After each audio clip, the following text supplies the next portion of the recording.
2025 was quite a year for EUMEPS. New leadership, new faces, and a renewed sense of direction. Agata Guadiš-Stančić became our first female president. The new board was elected, and we officially adopted a shared set of values. Ingrid, you were closely involved in these things. What do these changes actually mean for our members? Well, Jürgen, these changes will mean a new stability with a fresh perspective. It was truly a smooth transition with, again, a very new and positive energy. These values that we have adopted, integrity, collaboration, and fairness, they guide how we work, not only internally as a team, as the Secretariat, but also how we work with our members across Europe. And of course, all of this, I believe, really reflect and represent the diversity of our industry. And, a communication campaign such as Women of EUMEPS is just the perfect example of that. So I would say that it shows that we are growing both structurally, but also in terms of culture. Indeed, and it is also a strong signal of continuity, building on the past while opening up for new spaces and for innovation as well as inclusion. Let's turn to policy. 2025 wasn't an easy year neither here. The economic climate remained challenging, and the regulatory pressure was still high. Yet, EUMEPS managed to strengthen its position in Brussels. Jaco, according to your opinion, what made the difference this year? Consistency and credibility, Jürgen. We are all the time close to the process, especially for clean industrial deal and packaging waste regulation. We provide data which proves exactly what EPS really is, meaning recyclable, lightweight, and energy-efficient material. With such approach, meaning with the evidence, we have all the doors opened in Brussels. And that's crucial. When decisions are made on the EU level, it's important to be part of the discussions early to shape the outcome. And this is what our members appreciate. They want an association that speaks for them and that speaks with authority. EUMEPS also had a very busy year on the technical side. From fire safety testings to life cycle assessments and standardization works, there is lots of science behind what we are doing. Jaco, can you tell us more about the progress on that front? Absolutely. This year, we reached a key stage for the testing of EPS insulation with PV panels on flat roofs. That's a major progress.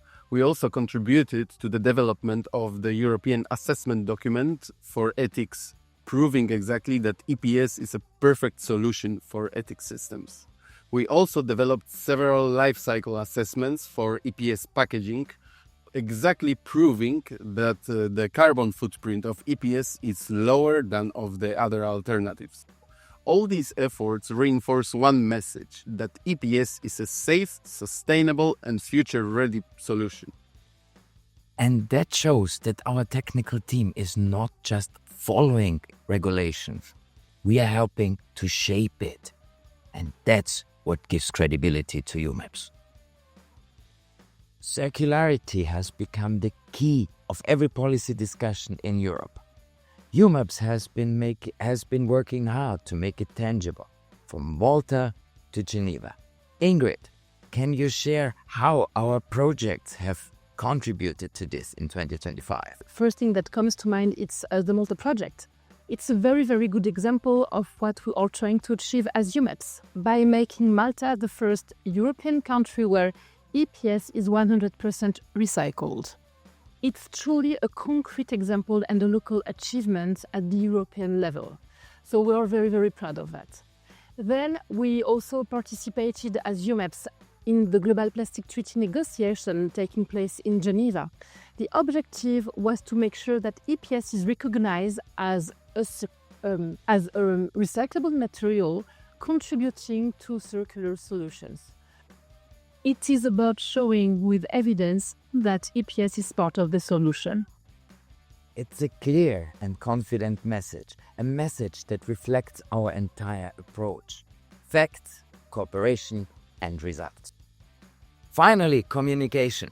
EUMEPS has grown more visible this year, not just in Brussels, but across the value chain. Ingrid, what were the highlights for you this year?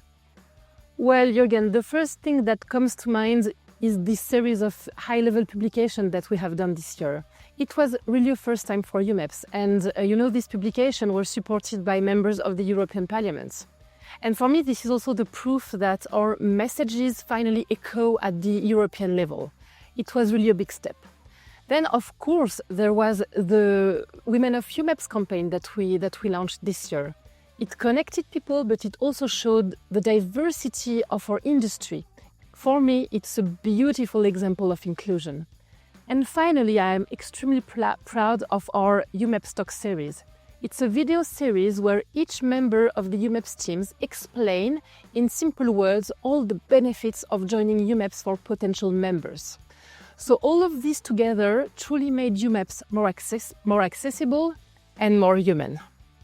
And that's exactly what this report shows. Even in a complex year, we stayed united, active, and forward-looking. We worked, we listened, we delivered. And we are ready for what's next. So, to all our members, partners, and friends, thank you for your trust and cooperation. Let's keep building trust, continuity, and clarity together.